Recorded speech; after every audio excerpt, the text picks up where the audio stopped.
കേന്ദ്ര സർക്കാർ പ്രഖ്യാപിച്ച പുതിയ ബജറ്റ് വലിയ തോതിലുള്ള കയ്യടി ഒരു വശത്തുണ്ടാക്കുമ്പോൾ തന്നെ വിമർശനങ്ങളും ഒരു വശത്ത് സജീവമായി ഉയർന്നു വരുന്നുണ്ട്. ശ്രീ കെ.പി. നൗഷാദ് അലി നേരത്തെ ശ്രീ എ റഹീം പറഞ്ഞ രാഷ്ട്രീയത്തിലേക്ക് വരാമെന്ന് വിചാരിക്കുന്നു. മധ്യവർഗത്തെ പ്രീണിപ്പിക്കുക എന്ന ഉദ്ദേശത്തോടു കൂടിയാണ് അപ്രതീക്ഷിതമായ 12 ലക്ഷം എന്ന പരിധിയിലേക്ക് സർക്കാർ ആദായ നികുതിയുടെ ഇളവ് കൊണ്ടുപോയത് എന്ന്. ഡൽഹിയിലെ തെരഞ്ഞെടുപ്പ് നടക്കാൻ പോകുന്നു എന്നതിനെ മുൻനിർത്തിക്കൊണ്ട് സർക്കാർ തൊട്ടു മുൻപ് പ്രഖ്യാപിക്കുന്ന ഈ ബജറ്റ് പൊളിറ്റിക്കലി വലിയ ഇമ്പാക്ട് ഉണ്ടാക്കുമെന്നുള്ള ഉറപ്പല്ലേ?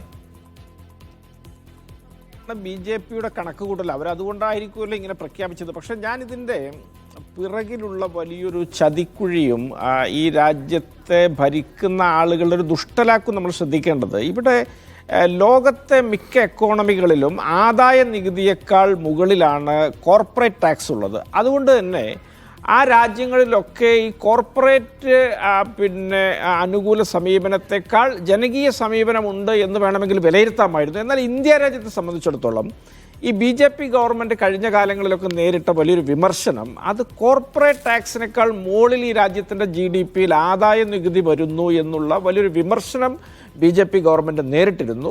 എന്നാൽ ഈ ബജറ്റിൽ കോർപ്പറേറ്റ് ടാക്സിനെ കുറിച്ച് ഒരക്ഷരം, ഒരു ശബ്ദം പോലും ഉരിയാടാതെ ആദായ നികുതി നിരക്ക് കുറക്കുമ്പോൾ വീണ്ടും ഈ രാജ്യത്ത് കോർപ്പറേറ്റ് ടാക്സ് മുമ്പിലേക്ക് വരികയാണ്. അപ്പോൾ ഇവർ വലിയൊരു വിമർശനത്തിൻ്റെ മുനയൊടിക്കുക, ഞങ്ങൾ ജനകീയമല്ല, കോർപ്പറേറ്റ് പ്രോ ഗവൺമെൻറ് അല്ല എന്നൊരു വിമർശനത്തിൻ്റെ മുനയൊടിക്കുക എന്നൊരു ലക്ഷ്യം കൂടി ഇതിൻ്റെ പുറകിലുണ്ട്.